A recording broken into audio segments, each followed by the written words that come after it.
ভারতের রামোজি ফিল্ম সিটিতে এবার পুরো দমে চলছে শাকিব খানের তুফান সিনেমার শুটিং।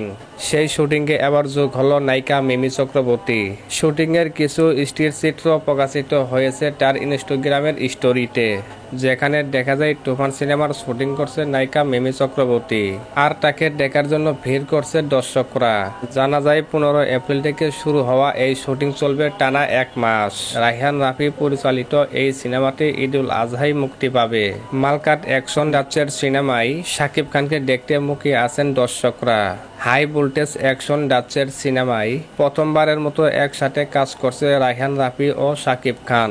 সিনেমায় নায়িকা হিসেবে থাকছে ভারতের মিমি চক্রবর্তী ও বাংলাদেশের নাবিলা, ও খলনায়ক হিসেবে থাকছেন ভারতের জিশু সেন গুপ্ত ও চঞ্চল চৌধুরী।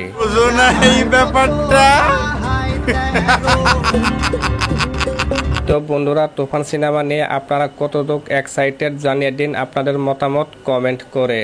বেঁচে থেকে লাভ কি বল, তোকে ছাড়া